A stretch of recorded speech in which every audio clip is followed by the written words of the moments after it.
मतलब नहीं है कि हमारा डिसीजन इमोशनल हो, हमारा सा डिसीजन ऑलवेज फैक्ट्स हो कि हम एक ऐसी इंडस्ट्री में काम कर रहे हैं, वेब थ्री इंडस्ट्री है, जहाँ पे किस तरह के चैलेंजर और चुनौती है, उसी हिसाब से हम अपने निवेशन को पार करेंगे।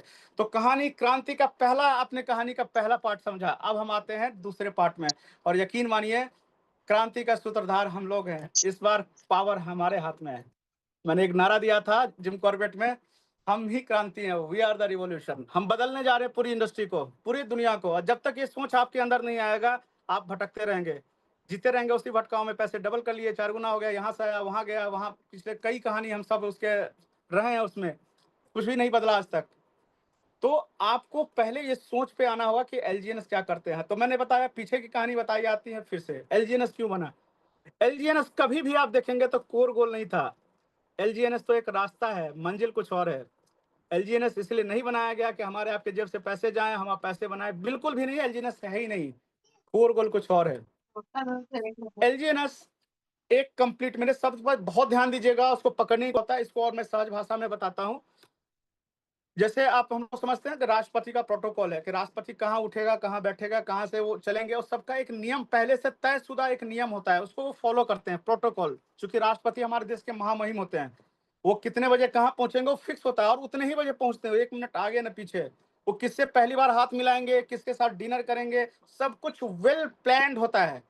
तो प्रोटोकॉल मतलब pre defined term and conditions, जो पहले से सारी चीजें डिफाइन की गई हो, प्री डिफाइंड। और उसको जब हम ब्लॉकचेन पे जाएंगे तो बन जाता है प्रोटोकॉल। जब हम प्रोटोकॉल की बात करते हैं, यानी कि पहले से तयशुदा नियम और कानून को पूरी तरह से ब्लॉकचेन पे लागू कर दिया गया हो। तो अब मैं एक शब्द यूज कर रहा हूं, जो शब्द जो है ना बहुत क्रांतिकारी है, हिला के रख देगा, वो है प्रोटोकॉल नेशन। प्रोटोकॉल नेशन यानी ब्लॉकचेन पे एक पूरी की पूरी कंट्री, एक सभ्यता, एक सिविलाइजेशन। और ये सिविलाइजेशन बनाने जा रही है हमारा प्रोजेक्ट, जिसको बोलते हैं हम एलजीएनएस ओरिजिन। और हम सारे लोग उस सिविलाइजेशन का, अगर हम उस प्रोटोकॉल को एक कंट्री माने, तो हम लोग उसके नागरिक हैं। और नागरिक का सबसे पहला हक क्या होता है? सॉवर्निटी, संप्रभुता। संप्रभुता का मतलब क्या हुआ कि हमारे ताकत हमारे हाथों में है। भारत एक जब आजाद हुआ था 1947 में, तो कॉन्स्टिट्यूशन लिखा गया, तो पहला टर्म उसमें देखेंगे क्या होता है? संप्रभुता। भारत एक संप्रभुत्व देश है। मानने का क्या मतलब? यहाँ जब देश का सरकार चुनने का अधिकार भारत के नागरिक को है, 5 साल में हम सरकार चुनते हैं, नहीं जो काम अच्छा करता हटा देते हैं। तो उसी तरीके से प्रोटोकॉल नेशन बन रहा है पूरे ब्लॉकचेन के ऊपर। और उसमें जो पूरा का पूरा जो सिविलाइजेशन बन रहा है, उसके 3 फेज हैं। और उसका जो पहला फेज है सिविलाइजेशन का, उसका नाम है एलजीएनएस, जिसका हिस्सा हम सारे लोग हैं, जिसका नाम है ओरिजिन। और ओरिजिन जो है, ये प्रोटोकॉल नेशन के सिविलाइजेशन का फर्स्ट फेज है, जिसमें आज 12-13 लाख लोग हैं, जो इस प्रोटोकॉल नेशन को हम नागरिक बोल सकते हैं। ये एक पूरी की पूरी कंट्री जो ब्लॉकचेन पे बनने जा रही है, उसका नागरिक कौन है? उसके नागरिक ये 12 और 13 लाख लोग हैं। अब मैंने एक बहुत ही स्ट्रॉन्ग शब्द यूज किया है, संप्रभुता, सॉवर्निटी। अब ये सॉवर्निटी शब्द का मतलब क्या है भाई साहब? यहाँ पूरा ताकत, जो ये ब्लॉकचेन प्रोटोकॉल बन रहा है ना, ये पूरी ताकत किसके हाथों में आने वाला है? हमारे और आपके हाथों में आने वाला है। आप एलजीएनएस को ये सिर्फ ये पैसा डबल करने का, ट्रिपल करने का टूल मान के बैठे हुए हैं। यहाँ पूरा आसमान, पूरा का पूरा ब्लॉकचेन स्पेस, पूरा का पूरा वेब 3 स्पेस, पूरी की पूरा रिवॉल्यूशन आपके हाथ में दिया जा रहा है। आप उस तह तक पहुंचने की कोशिश कीजिए। और ये सोच जो मैं आपको डिलीवर कर रहा हूँ ना, मुझे भी कोई अलग से फोन नहीं आता क्रिएटर का, ये मैं भी वो सारे उसके ट्विटर अकाउंट इधर उधर सारी चीजें छान के मैं इकट्ठा करने की कोशिश करता हूँ। वो चीज आपके पास ही पहुंचता है। आप कितना उसको गौर करते हैं, कितना पढ़ते हैं, वो आपका कंसर्न है। तो पूरा का पूरा एक प्रोटोकॉल नेशन बन रहा है। पहला फेज है जिसका नाम है ओरिजिन, जो अभी अभी समाप्त हुआ है, जहाँ पे 12-13 लाख कम्युनिटी मेंबर बना। ये जो कम्युनिटी जो बनी है, चूंकि जितना भी वेब 3 स्पेस होता है, वेब 3 स्पेस कम्युनिटी ड्रिवन ही होता है, कम्युनिटी ही लोग होते हैं। यहाँ पर हम किसी को जोड़ते नहीं है, किसी को नेटवर्क में ये वो जो टर्म को यूज करने से लोगों को समझिए कि हम पूरा का पूरा एक एजुकेशन सिस्टम आगे लेकर आगे बढ़ाते हैं। तो पहला फेज है ओरिजिन, जो कि कंप्लीट हुआ है। ये सिविलाइजेशन का, ऑनलाइन सिविलाइजेशन जो है, ब्लॉकचेन सिविलाइजेशन का पहला फेज है। यहाँ पे 12 से 13 लाख लोग आए, लेकिन पावर किसके हाथ में? फिर से मैं दोहराता हूँ, सॉवर्निटी किसके हाथ में था? 12 से 13 लाख लोग यहाँ मिलके इस जो कॉइन है एलजीएनएस, चूंकि ये एलजीएनएस एक फ्यूल है। अब फिर से समझेंगे, पूरा का पूरा जो ब्लॉकचेन प्रोटोकॉल्स रन होने वाला है, फाइनेंशियल प्रोटोकॉल रन होने वाला है, उसका एक फ्यूल है। फ्यूल क्या है? एलजीएनएस। ये एलजीएनएस से ही सारी चीजें यहाँ पे चलने वाली है, तो ये बेसिक फ्यूल है। और एलजीएनएस का कैसे काम करता है? जैसे एक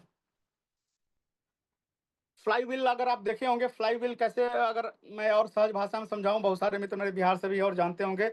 जो चारा काटने की एक मशीन होती है जिसको हम लोग घुमाते हैं, आप में से बहुत सारे लोग देखेंगे, और उसको काइनेटिक एनर्जी के ऊपर काम करता है कि उसको एक बार आप तेज़ी से घुमा देंगे तो वो घूमता रहता है, घूमता रहता है, घूमता रहता है, घूमता रहता है, घूमता रहता है। वो अपने आप से एनर्जी रिस्टोर करता है और उस एनर्जी से अपने आप को अगला चक्र फिर उसको रिस्टोर करता है, अगला चक्र, इस तरीके से वो घुमाते रहता है, घुमाते रहता है, घुमाते रहता है। अपना जो ओरिजिन जो फर्स्ट फेज है, वो एक तरह से फ्लाई व्हील की तरह काम करता है।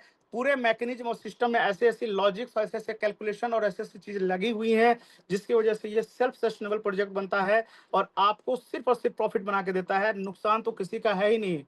और पहली बात मैं पहला चीज़ जोड़ दिया हूँ, एलजीएनएस नहीं भाई साहब, क्रिप्टो में आप निवेश ही करते हैं, प्राइस को लेके मत आएँ, प्राइस यहाँ ऊपर भी जाएगा, नीचे भी आएगा, बराबर आएगा। ट्रम्प कितना बड़ा कॉइन है, कितना बड़ा आदमी का मीम कॉइन आया था ट्रम्प, ज़्यादा दिन पुराना, 6 महीना पुराना कॉइन है। सारे लोग प्लीज़ स्टडी करें, $85 के $87 या $90 पे चला गया था, हफ्ता, 10 दिन, 15 दिन, 20 दिन, महीना दिन में।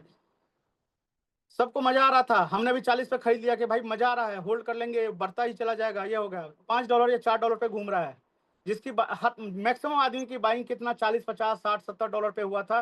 वो $4, $5 कब $7 जाएगा, कब जाएगा, जबकि दुनिया का टॉप कॉइन में तब टॉप पर ट्रम्प के नाम से ही मीम कॉइन आ गया। बना लिए क्या पैसा हम लोग? नहीं बनाया ना। लेकिन एलजीएनएस में है क्या ऐसा? बिल्कुल नहीं है ऐसा। तो कहने का मतलब, हम आते हैं फिर से, प्रोटोकॉल नेशन बन रहा है, उसका पहला सिविलाइजेशन है ओरिजिन या एलजीएनएस, जहाँ पे एक कम्युनिटी बिल्ड किया जा रहा है, कम्युनिटी को एजुकेट किया जा रहा है और कम्युनिटी को पैसे से, सोच से, एजुकेशन से एम्पावर किया जा रहा है। ये पहला फेज था। और ये सॉवरेनिटी शब्द मैंने यूज किया है इस सिविलाइजेशन का, उसको स्ट्रांगनेस को, उसके ताकत को समझना है कि यहाँ पे जो एलजीएनएस बनता है, इसके बनाने का अधिकार किसके हाथों में है? हमारे हाथों में है। यही तो ताकत है, यही ताकत है। लेकिन मैंने फिर से बोला आपको कि एलजीएनएस हमारा कोर गोल नहीं है। हमारा कोर मकसद एलजीएनएस बनाना, एलजीएनएस के सप्लाई को बढ़ाना नहीं है। हम बढ़ा क्यों रहे सप्लाई? क्यों बनाया एलजीएनएस? कोर गोल नहीं है। तो आते हैं सिविलाइजेशन का, सभ्यता का 3 चरण विकास, हम लोग बुक में पढ़े होंगे। पहले लोग शिकार करते थे, फिर किसान बने और फिर नगर में बसने लगे। ठीक उसी प्रकार से पहला फेज जो है एलजीएनएस का ओरिजिन है। दूसरा फेज है सिविलाइजेशन का, जिसमें हम लोग अभी हैं, उसका नाम है अवेक। ये सेकेंड फेज है। ओरिजिन पहला फेज जहाँ पे कम्युनिटी एम्पावर करना था, एलजीएनएस कॉइन के सप्लाई को बढ़ाना था, क्योंकि एलजीएनएस ही फ्यूल है और यहीं से बाकी चीजें होनी है। तो पहला फेज जो प्रोटोकॉल नेशन का ओरिजिन कंप्लीट हुआ है। दूसरा फेज है जिसमें अवेक वाले फेज में है, और अवेक से शुरू होने जा रहा है रियल सोल्यूशन, रियल ताकत इस इंडस्ट्री का। क्योंकि जिस हम डिसेंट्रलाइजेशन की बात करते हैं इथेरियम में, बिटकॉइन में या फिर यूएसडीटी में, वो डिसेंट्रलाइजेशन क्या सही लोगों तक पहुंच पाया है? क्या नहीं, कोर वैल्यू है ही नहीं उसमें। अब समझते हैं क्या है। हम बना जाने जा रहे हैं दुनिया का सबसे सबसे अलग टेक्नोलॉजी, इसका नाम है, दुनिया का सबसे बड़ा स्टेबल कॉइन, सबसे अलग स्टेबल कॉइन, जिसका नाम है ए बनने जा रहा है। बहुत बड़ा पेमेंट सॉल्यूशन पूरे इंडस्ट्री के लिए। ए बनने जा रहा है रियल ताकत पूरी इंडस्ट्री के लिए। ऐसा क्यों है? क्योंकि बहुत सारे स्टेबल कॉइन है, यूएसडीटी है, पॉलीगन है, सारी चीजें हैं। पोल पे हम लोग डाई यूज करते हैं, पैक्स है, बहुत सारे स्टेबल कॉइन है। लेकिन क्या वो रियल सॉवरेनिटी दे पाता है? क्या नहीं दे पाता है। अब देखें यहाँ पे क्या है। हर एक ए जो मिंट होगा या बनेगा, सप्लाई उसका मार्केट में आएगा, वो तभी आएगा जब हम एलजीएनएस को बर्न करते हैं। यानी एक एलजीएनएस रेशियो क्या है, एक एलजीएनएस बर्न होता है तो एक स्टेबल कॉइन बनता है। अभी तकरीबन 70 लाख सप्लाई स्टेबल कॉइन ए का आया है, यानी 70 लाख एलजीएनएस को हमने बर्न किया और 70 लाख स्टेबल कॉइन ए को बनाया है। क्रिएटर नहीं बनाने जा रहा है। यानी सोवर्निटी, रियल ताकत किसके हाथों में है? हमारे हाथों में है। हम बनाने जा रहे हैं दुनिया का सबसे बड़ा पेमेंट सॉल्यूशन, सबसे बेहतरीन पेमेंट सॉल्यूशन को बनाने हम जा रहे हैं। हम टेक्नोलॉजी के बहुत अर्ली फेज में है, चीजें जब आने वाले समय में डेवलप होंगी तो आपको पता चले जाएगा। यानी जो स्टेबल कॉइन ए आ रहा है, ये बहुत बड़ा सॉल्यूशन लेके आ रहा है, लेकिन इस सॉल्यूशन को बनाने का अधिकार हमारे हाथों में। भाई साहब कमाल की चीज है। आप सोचे, जितना ज्यादा स्टेबल कॉइन एक आपके पास होगा, उतनी सॉरी, जितना ज्यादा एलजीएनएस आप इकट्ठा कर पाएंगे, उस एलजीएनएस से, हर एक एलजीएनएस से आप उसको बर्न करके स्टेबल कॉइन ए बना सकते हैं। अगर सपोज कीजिए आपने 100 कॉइन लगाया है, 25 कॉइन आपको एलजीएनएस से आ रहा है, 20 कॉइन से आप प्रॉफिट मेकिंग करें, कोई रोक नहीं रहा आपको। हर महीने 20 कॉइन सेल करें, जिस रेट पे आपकी प्रॉफिट बनती जाएगी। सोना का अंडा देने वाली मुर्गी है, आप अंडा निकालते रहे, पैसे बनाते रहे, बनाते रहे, बनाते रहे। 5 कॉइन हर महीने अगर आप बर्न कर देते हैं तो 5 स्टेबल कॉइन ए आपके वॉलेट में इकट्ठा हो जाता है। और ये क्या देने जा रहा है आपको यकीन नहीं कर सकते। कितनी बड़ी ताकत देने जा रहा है आप यकीन नहीं कर सकते। यानी हम बनाने जा रहे हैं स्टेबल कॉइन ए। अब ये स्टेबल कॉइन ए अलग क्या है? पीछे भी तो यूएसडीटी है और बाकी स्टेबल कॉइन है।